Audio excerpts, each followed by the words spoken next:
نفسي بنور من فؤادي حينما رددت يا رب العباد وانتشت روحي وصار الدمع يجري يا إلهي خذ بقلبي للرشاد أشرقت نفسي بنور من فؤادي حينما رددت يا رب العالمين. La politique, c'est du deal, c'est du business. Je te donne, tu me donnes.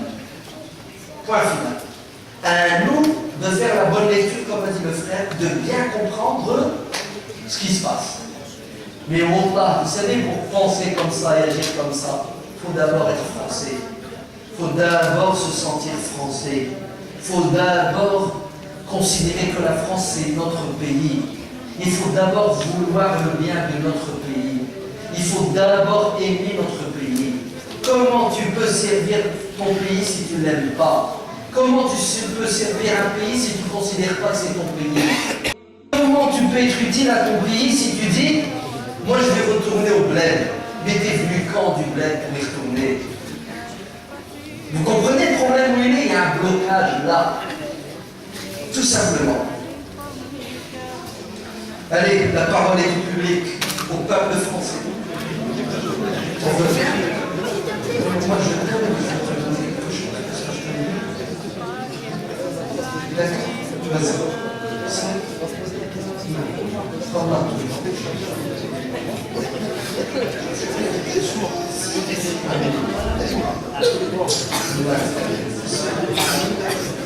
Il est adorable. Il est adorable. Alors, message reçu. C'est pas celui-là.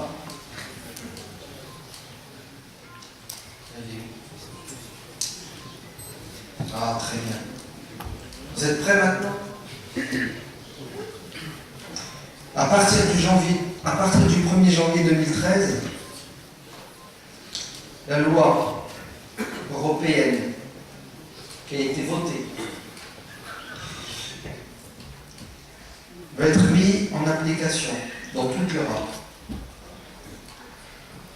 Cette loi imposera dans les abattoirs européens l'étourdissement de l'animal avant la saignée. Qu'est-ce que ça veut dire? Tous les savants musulmans sont d'accord pour dire, tous, sans exception, qu'il est haram de manger un animal mort. Parce que Dieu dit dans le Coran,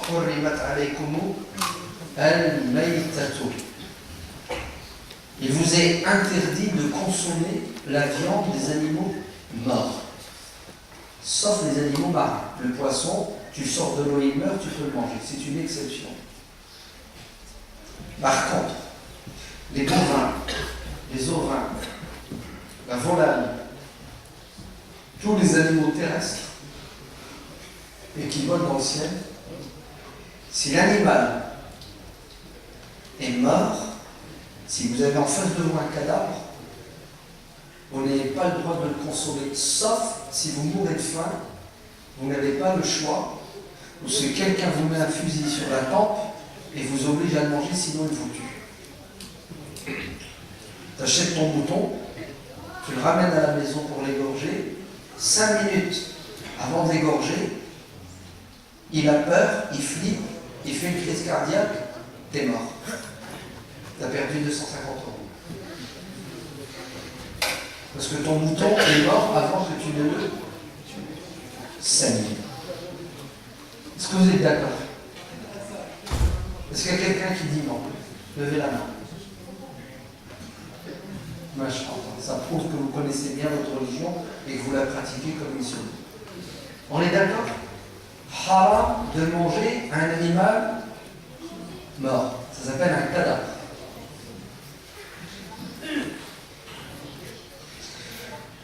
Comment on fait, nous musulmans, pour donner la mort à un animal afin qu'il soit halal? Tu ne fais pas ce que tu veux. Vous savez comment on fait? Écoutez bien.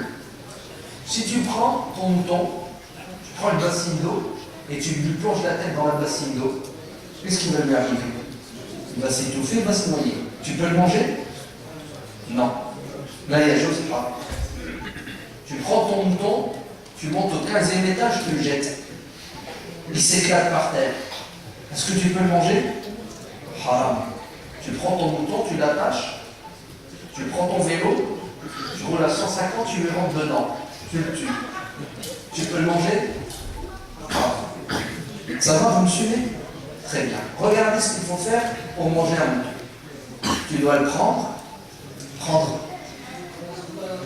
un objet tranchant, que ce soit un couteau, que ce soit un bout de verre, on s'en fiche, il faut que l'objet soit tranchant et très tranchant. Généralement, on utilise un couteau.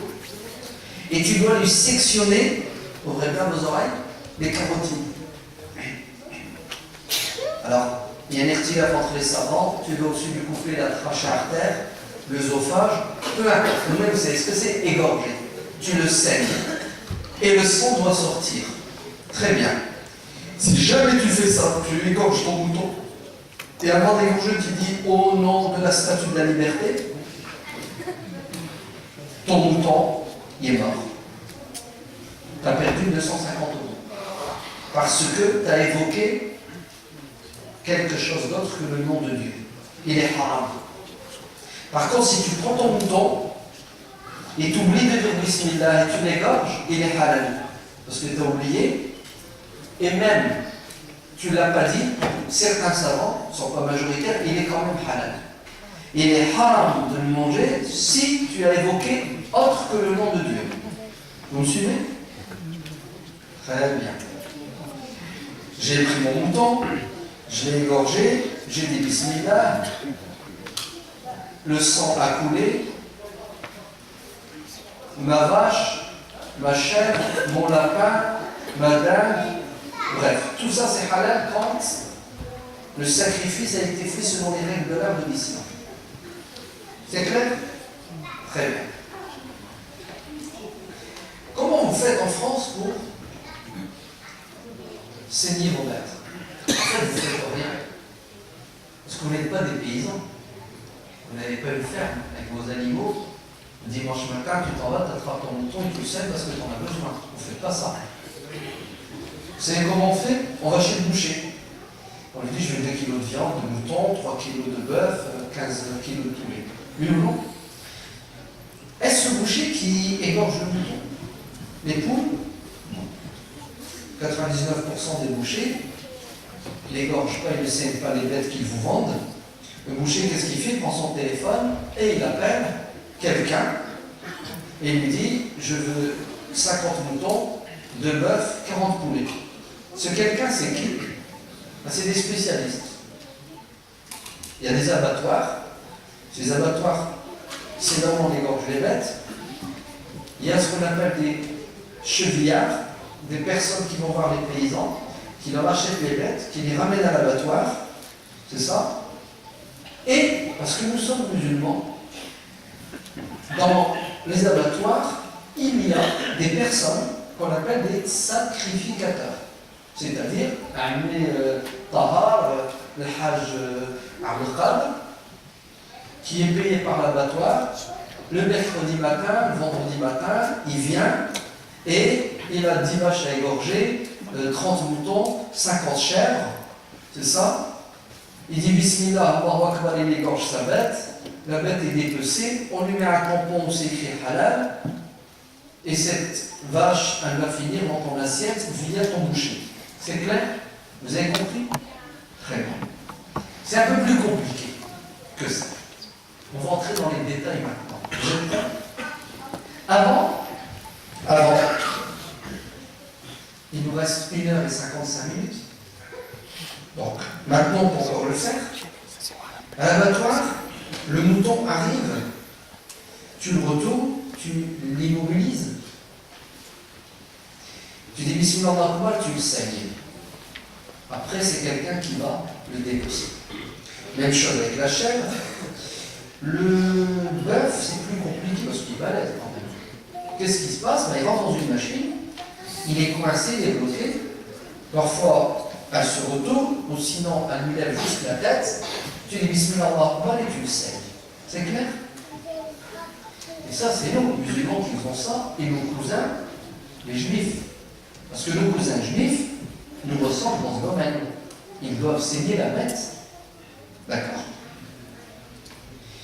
Les non-musulmans, comment font-ils? Le bœuf arrive, il rentre dans cette machine, et ensuite, avec un pistolet, un matador, soit il y a une tige, soit c'est une balle, soit c'est à air comprimé, il met ici sur son front, et il lui envoie la balle. La bête, elle est quoi? Elle est sautée, elle tombe, elle sort de la machine, elle est suspendue par la patte, et il prend un couteau, et il lui coupe une carotide. Il ne lui coupe pas la trachée artère et l'œsophage, parce que c'est interdit. Parce que si tu lui coupes l'œsophage et la trachée artère dans un premier temps, il se peut que ce qu'elle a dans l'estomac sorte via ce conduit, et là, ça salit, et c'est pas bon pour l'hygiène. Donc, ils lui mettent un coup de couteau ici, le sang coule, et elle suit le même parcours. Très bien. Le mouton et la chèvre, c'est rare quand ils leur mettent une balle, vous savez ce qu'ils font? Ils leur mettent un coup de jus, de l'électricité. Ils ont des pinces au niveau des tempes, ou bien sur le dos de la bête, hop, ils lui envoient du jus. La bête, qu'est-ce qu'elle fait? Elle est dans le gaz, là, elle se prend un coup de jus. Et ensuite, elle est saignée. Le lapin, même chose, il prend son lapin, il le rapproche d'un truc, il se prend un coup de jus, et la bête est saignée. Est-ce que nous, musulmans, nous pouvons donner la mort à une bête via le pistolet, le matador et le coup de jus? En vérité, oui et non. D'ailleurs, pourquoi est-ce que les non-musulmans assomment la bête? Parce qu'ils ont une idée dans la tête qui est la suivante. C'est que cette bête, quand tu lui donnes la mort, elle souffre.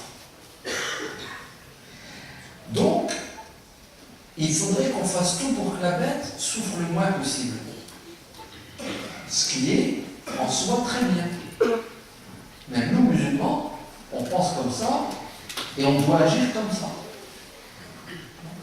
Il y a une femme qui est en enfer parce qu'elle a eu pitié elle est au paradis parce qu'elle a eu pitié d'un chien de donner à boire, et une autre elle est en enfer parce qu'elle a pas eu pitié envers un chat, elle l'a laissé mourir, etc. Et un homme vient voir le prophète, sallallahu alayhi wa sallam, il lui dit: ô messager de Dieu, je n'arrive pas à égorger le mouton le jour de l'Aïd. J'ai pitié, je ne supporte pas. Tu sais, le sang, la bête, etc. Mon cœur, qu'est-ce que le prophète alayhi salam a dit? Il a dit: Dieu aura pitié de toi comme tu as pitié de ton mouton. C'est-à-dire, Dieu te fera miséricorde comme toi, tu as de la miséricorde envers lui. Il n'a pas condamné. Ouais. Il n'a pas dit: tu dois à tout prix le tuer, parce qu'il y en a, ils ne sont pas capables. Et ils ont leur raison. Alors, puisqu'on est civilisé, cette bête, il faut faire tout pour lui donner la mort de la manière la plus rapide et pour qu'elle ressente le moins de douleur. Et qu'est-ce qu'ils se sont dit? Ils se sont dit que quand tu la saignes, c'est horrible. Tu as vu le sang, la bête elle bouge dans tous les sens. Donc elle a mal. Donc qu'est-ce qu'on fait? On lui met une balle dans le crâne. Elle quoi? Regardez. Elle perd conscience. Elle meurt. C'est là où le bas blesse. Parce que si la bête, tu l'endors, tu lui fais perdre conscience, et après tu l'égorges, islamiquement parlant, c'est halal, puisqu'elle n'est pas morte, elle est vivante. Selon les, qu'est-ce qui est interdit? C'est de manger une bête qui est morte.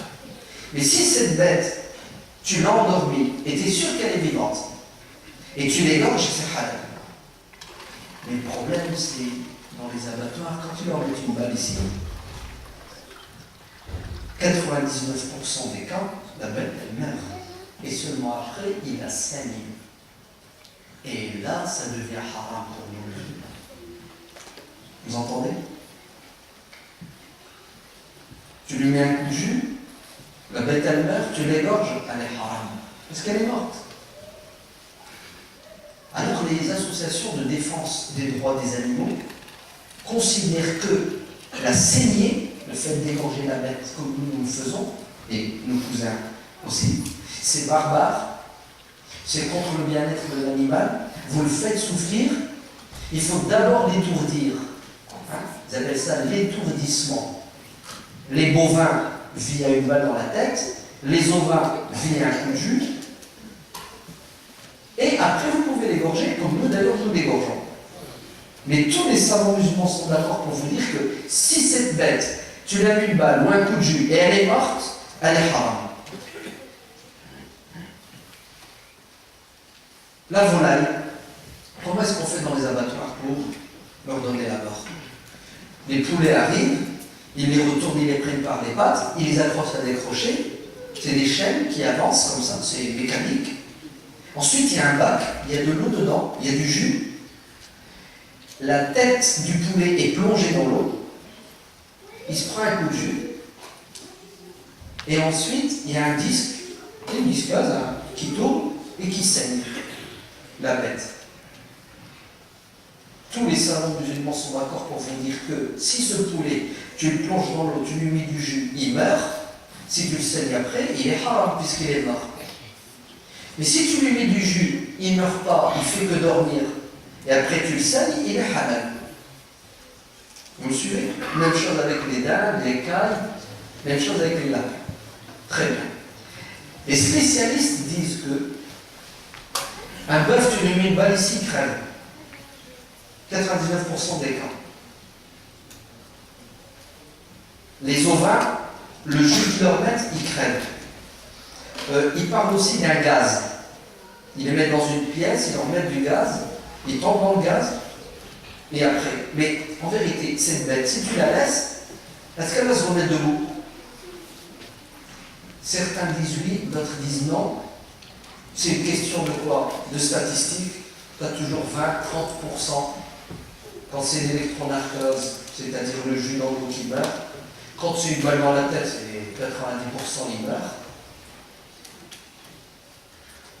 Alors, les savants musulmans sont d'accord pour dire que étourdir la bête et l'égorger est halal tant que la bête est vivante lorsque tu l'égorges. Étourdir une bête, quel que soit le moyen que tu utilises, bien entendu, pas le faire souffrir. L'objectif, c'est qu'il ne souffre pas. Bon, ça doit être moins grave que le couteau. Si la bête est morte, c'est halal. C'est clair ou c'est pas clair? Vous me suivez? La loi française, qu'est-ce qu'elle dit, la loi française? La loi française, astaghfirullah. La France n'existe plus. C'est l'Europe qui existe. Hein? C'est l'Europe. Traité européen, Maastricht, etc. C'est le Parlement européen maintenant qui vote des lois et qui les impose aux. Vous savez qu'est-ce que dit la loi européenne? La loi européenne dit que l'étourdissement des animaux est obligatoire. Sauf pour l'abattage rituel, l'abattage religieux. C'est obligatoire. Tous les animaux doivent être un coup de balle, un coup de jus, du gaz, et ensuite tu les saignes. Mais les religieux, c'est-à-dire les musulmans et les juifs, eux, ils ont le droit de les saigner sans les étourdir. Mais ça, là, ce que je vous dis, c'était bon, c'était valable jusqu'aujourd'hui, et il reste 1h45.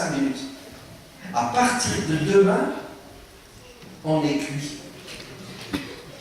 Parce qu'à partir de demain, l'exception n'existe plus. L'abattage rituel doit se plier à la loi qui impose l'étourdissement. Donc, écoutez bien, chers musulmans, à partir de demain, vous ne pourrez plus manger de viande. Sauf si vous mangez jifa, el-maïta, les animaux morts. Parce que dans les abattoirs de France et de Navarre, même d'Europe, les animaux vont se prendre une balle dans la tête ou un coup de jus et seulement après ils seront saignés. Maintenant, je vais vous dire quelque chose et faites bien à ce que je vais vous dire. Vous allez être écœurés. Vous savez les poulets que vous mangez, les nains que vous mangez, depuis toujours là. Dans la majorité des abattoirs en France, la majorité des abattoirs, 99%, écoutez bien, c'est l'électronarcose qui prime. Oui, les poulets sont d'abord électronarcosés, ils se prennent un coup de jus, et après, le Hajj Taha, avec son couteau, lui donne un coup de couteau.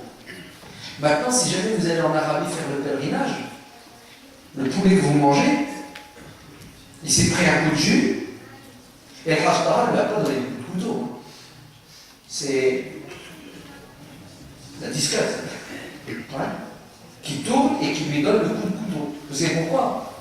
Parce que c'est 15 000 poulets à l'heure, c'est 30 000 poulets à l'heure, c'est des millions et des millions de tonnes de viande qui vont dans les pays musulmans et surtout dans les pays du Golfe. Parce que les Arabes, ils sont capables d'élever des poulets.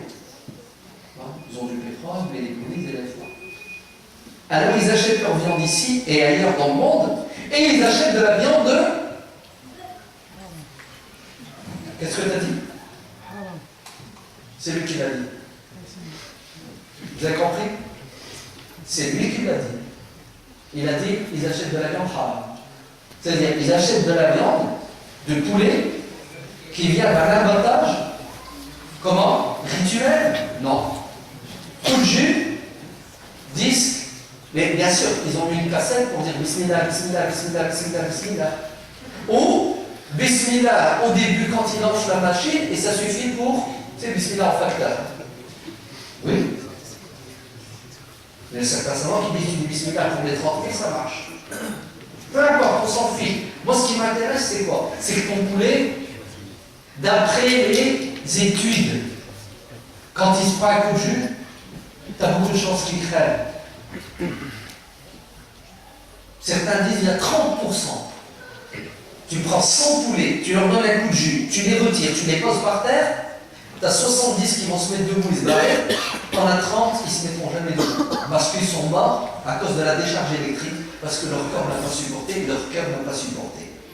Donc, si tu achètes un poulet, non, si tu achètes 10 poulets, tu en as 3 qui sont halal, 7 qui sont entre guillemets halal. Donc, avant de le bouffer, tu me poses la question. Est-ce que tu fais partie des 3 ou des 7? C'est ça? Non, mais c'est ce qu'on bouffe. Hein. Oh, c'est ce qu'on mange. Hein. Vous savez qui c'est qui égorge le poulet sans l'endormir, sans lui mettre une décharge électrique? Qui c'est qui fait ça? C'est des musulmans. Des islamistes intégristes fondamentalistes. Ils les appellent AVS, à votre service. AVS, c'est une association, ça fait 20 ans qu'elle existe. Eux, les poulets, ils les endorment pas. Ils les égorgent et après, ils sont échaudés, plongés dans l'eau chaude, la plumaison et ce qui s'ensuit. Eux, ils n'endorment pas les poulets. Et c'est vrai, c'est ce que fait AVS. Parce que eux, ils ont compris que, et c'est des gens du terrain et d'expérience, que l'extronarcose tue la bête. Mais les autres musulmans, ils ne font pas ça. Pourquoi? Parce que AVS, quand il égorge un poulet, ben, il perd du temps. Lui, le mec, il va te faire 5000 poulets en 1 heure. Mais si tu l'endors et tu laisses le disque faire, c'est 15 000 poulets en 1 heure. C'est pour ça que la viande halal ne peut être que plus chère que la viande qui n'est pas halal. C'est une question de rapidité, c'est une question purement de rentabilité.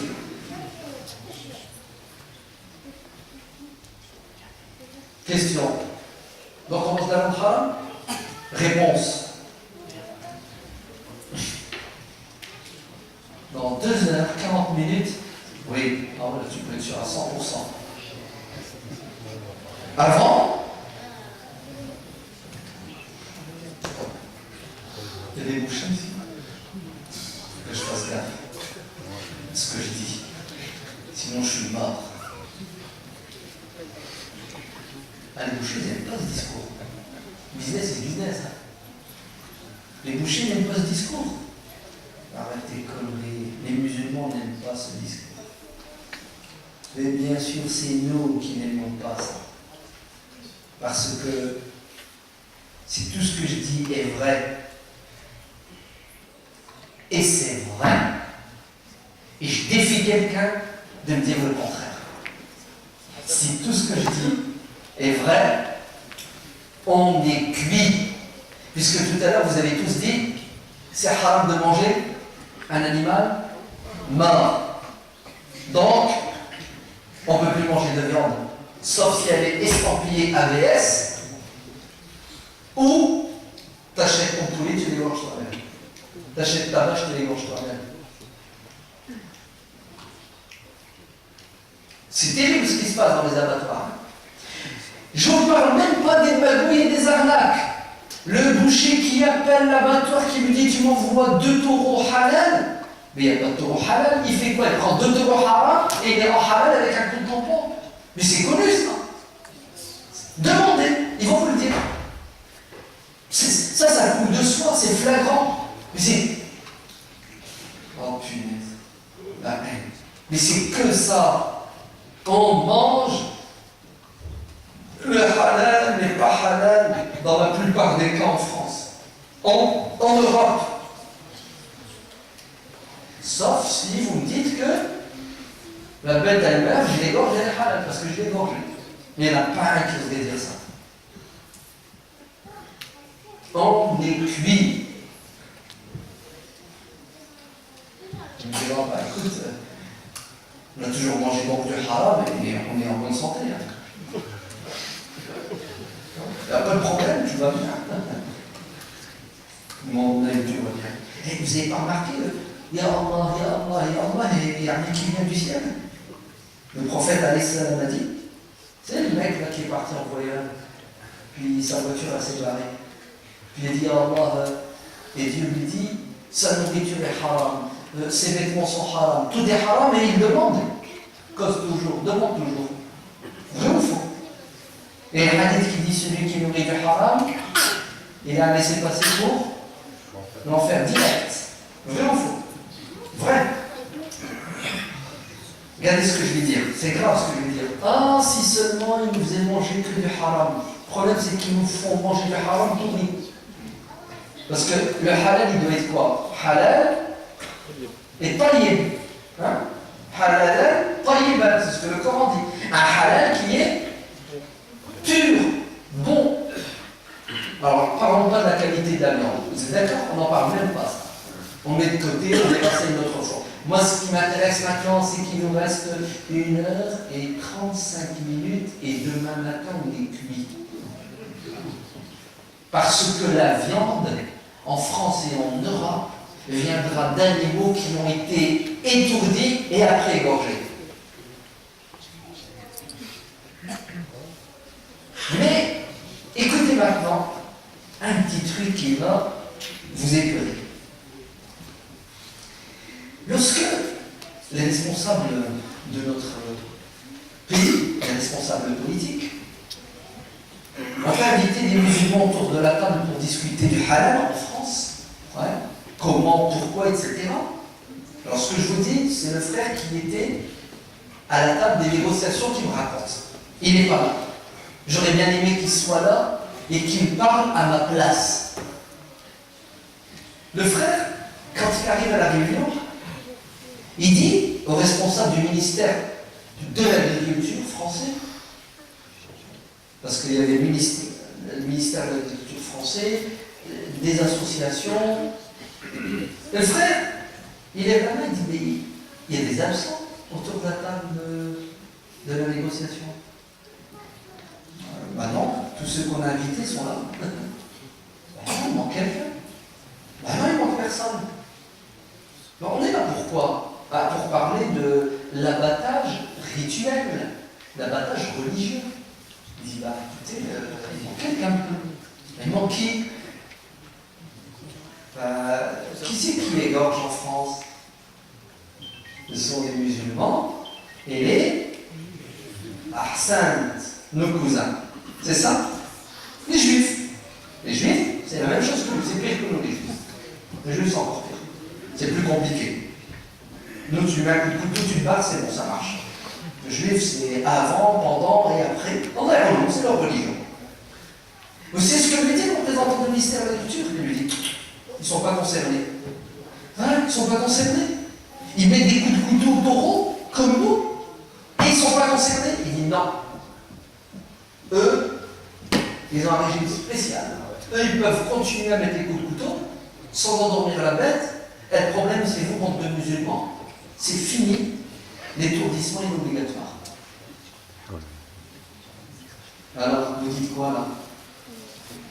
Vous dites quoi? Discrimination. Positive? Positive ou négative? Je suis un chien. Ça dépend pour qui. Elle est positive pour ceux qui peuvent continuer à mettre les coups de couteau sans endormir la bête, et elle est négative pour nous. Vrai ou faux? Question. Pourquoi lui a le droit et moi j'ai pas? C'est la réaction naturelle. C'est de la rondeur, ça, non? Réponse. Ça te regarde pas. Tu t'as compris? Et pose plus de questions. Sinon, ça va chauffer pour toi. Allez. Maintenant, fini l'abattage rituel. Vous allez procéder, comme tout le monde, l'étourdissement et après vous égorgez. Mais c'est haram. C'est ton problème, c'est pas le mien. C'est rien, on mettra un tampon halal et ça marchera.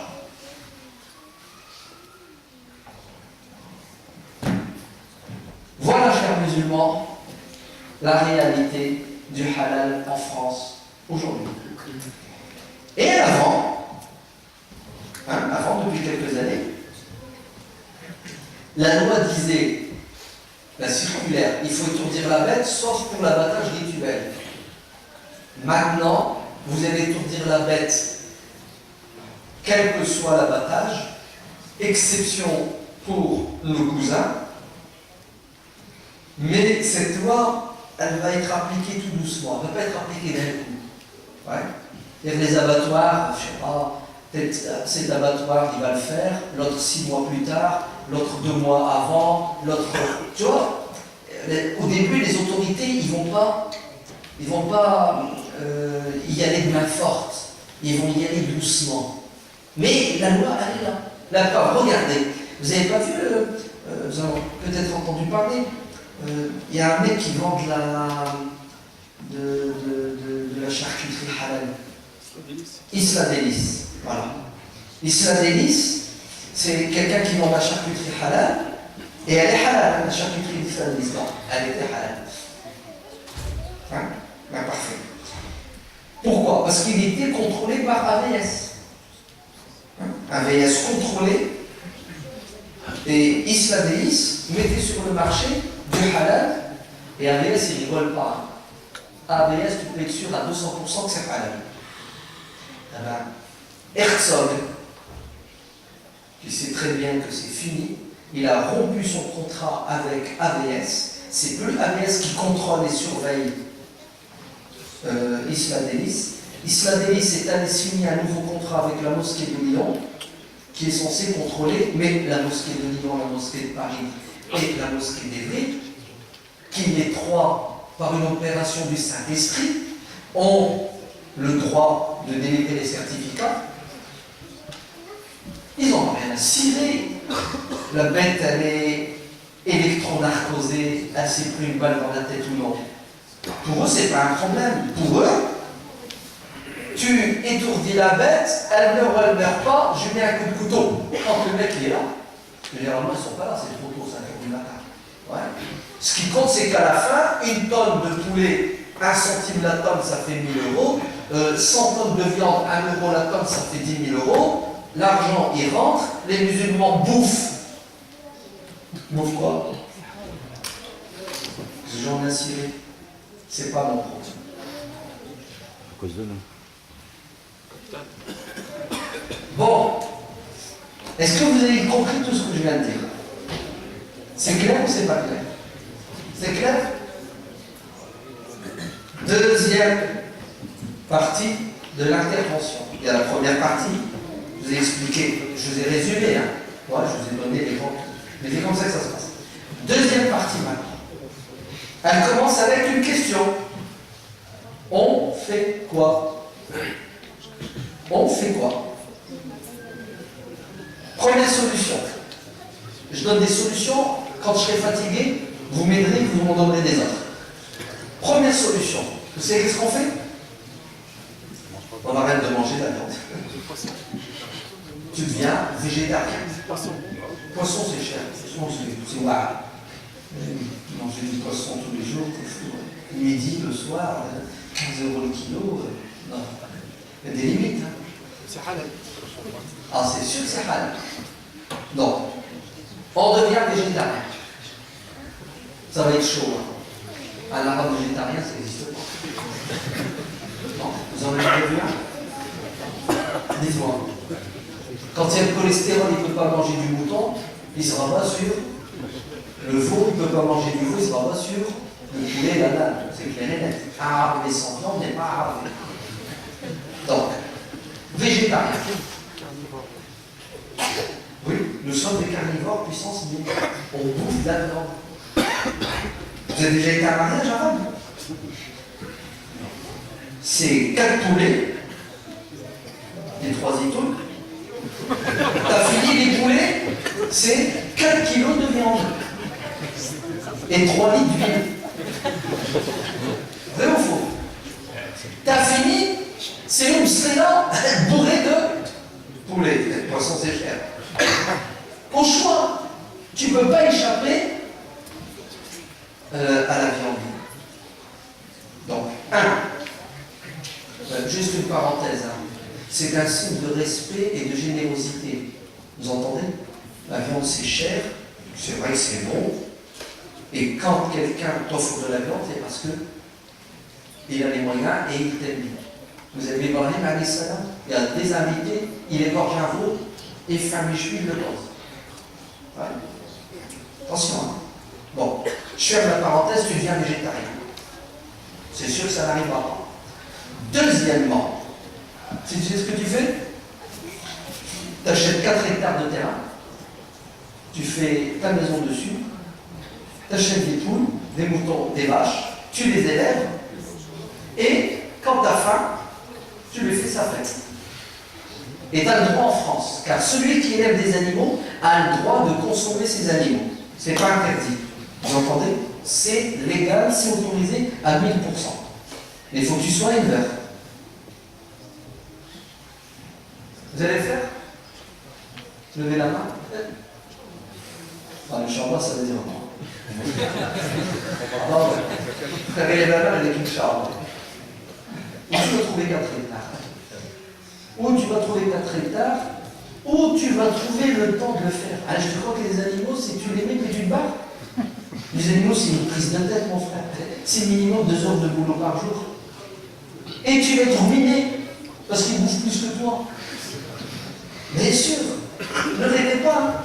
Si, va en Corrèze, va dans les montagnes, 1 € le mètre carré, hein, 1 € l'hectare, et puis ils mangent de l'herbe, oui, mais rêve pas, dans le 6-2, tu n'auras pas ça.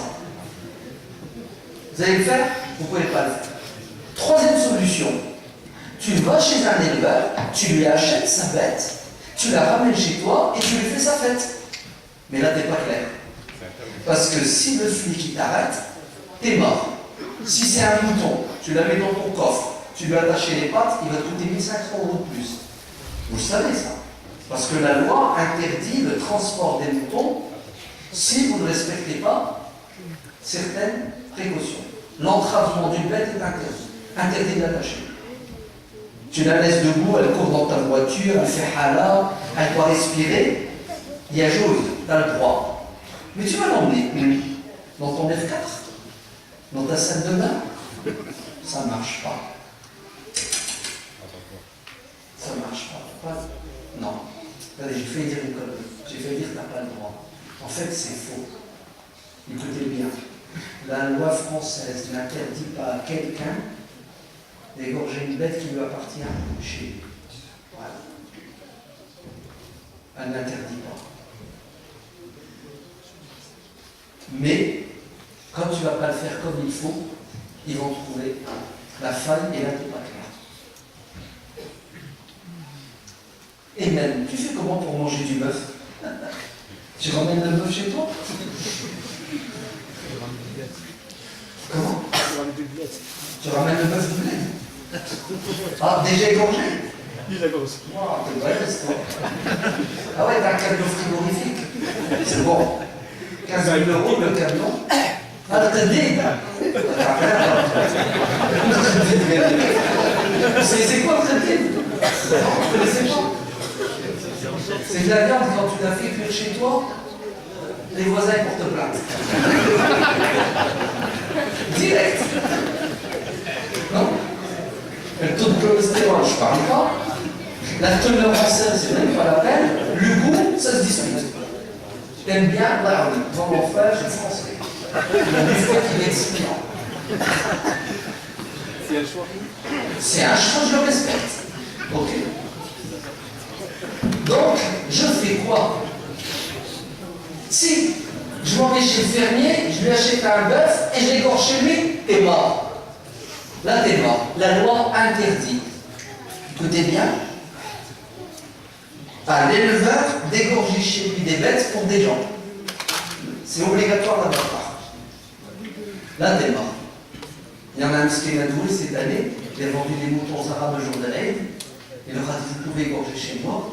Il les a laissés, le préfet, le sous-préfet, la femme du préfet, le commissaire, sa femme. Débarquement, l'armée a débarqué chez lui, ils lui ont mis les menottes, ils lui ont pris ses moutons, tout le monde s'est retrouvé au commissariat, le mec ils l'ont tué. Parce qu'il a pris de chez lui un abattoir et il n'a pas le droit.